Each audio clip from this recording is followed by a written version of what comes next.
ketegangan di Karibia telah mencapai titik didih.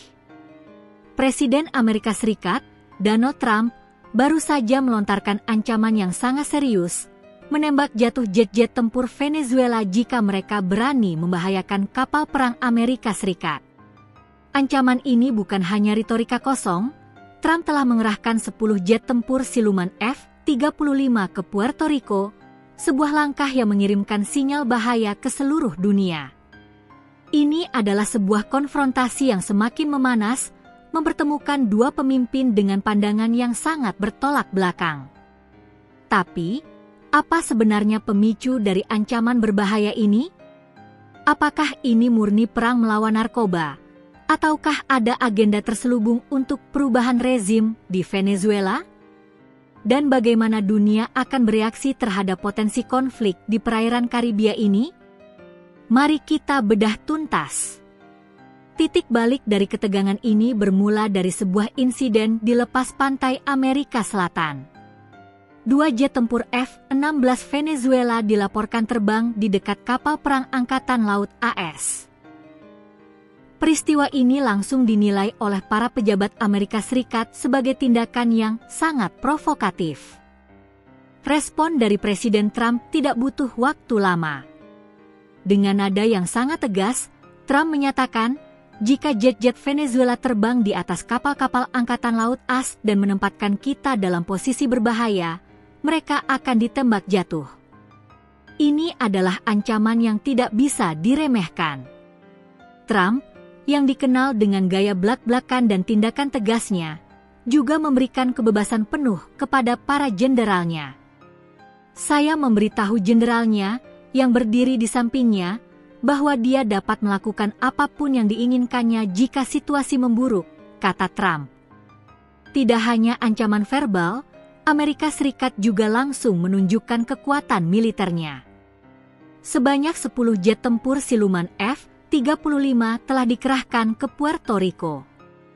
Kehadiran F-35, salah satu jet tempur paling canggih di dunia, mengirimkan sinyal bahaya yang jelas ke Caracas dan seluruh dunia.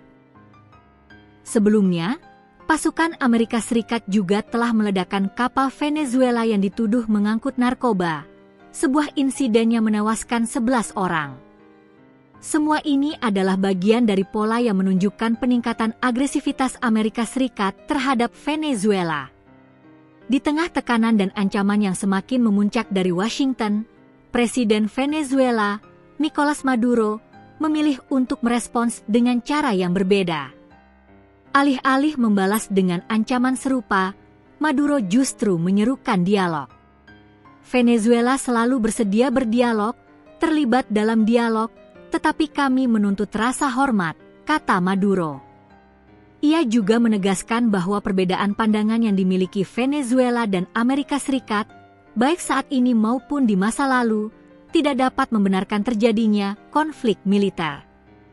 Ini adalah upaya Maduro untuk meredakan ketegangan dan mencari solusi diplomatik, meskipun ia sendiri terus menghadapi tuduhan serius dari Amerika Serikat.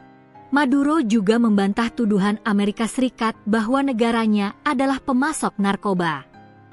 Ia menegaskan bahwa Venezuela justru adalah negara yang memerangi perdagangan narkoba. Namun, Gedung Putih tampaknya mengabaikan bantahan ini, dengan Trump berulang kali menyebut Maduro sebagai salah satu pengedar narkoba terbesar di dunia.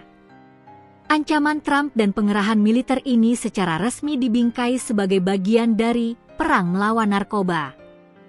Trump sendiri berulang kali menegaskan, kami kuat dalam hal narkoba. Kami tidak ingin narkoba membunuh rakyat kami. Memang, Amerika Serikat telah lama menuduh Venezuela membanjiri Washington dengan kokain yang menyebabkan krisis overdosis. Anggota geng Tren de Aragua, yang dilarang sebagai organisasi teroris di Amerika Serikat, juga disebut-sebut bermarkas di Venezuela. Bahkan, selama masa jabatan pertamanya, pemerintahan Trump mendakwa Maduro dengan berbagai pelanggaran, termasuk narkoterorisme dan korupsi. Namun, Maduro dan para kritikus Trump menuduh bahwa ini semua hanyalah kedok. Maduro secara terbuka menuduh Amerika Serikat mengupayakan perubahan rezim melalui ancaman militer. Ketika ditanya tentang komentar ini, Trump hanya menjawab, "Kita tidak membicarakan hal itu," namun kemudian segera menyebut pemilu yang sangat aneh di Venezuela yang merupakan indikasi jelas ketidakkakuannya terhadap pemerintahan Maduro. Sejumlah sumber Gedung Putih bahkan mengatakan kepada CNN bahwa Trump sedang mempertimbangkan untuk meluncurkan serangan guna memberantas narkoba, termasuk di dalam negara Venezuela. Hal ini semakin memperkuat dugaan adanya agenda yang lebih besar di balik operasi anti-narkoba ini. Ketegangan antara Amerika Serikat dan Venezuela ini adalah sebuah drama geopolitik yang sangat berbahaya. Di satu sisi, ada ancaman militer yang nyata dan pengerahan kekuatan tempur canggih. Di sisi lain, ada tawaran dialog dari seorang pemimpin yang tertekan, namun juga menuding adanya agenda tersembunyi. Masa depan hubungan antara kedua negara ini berada di ujung tanduk.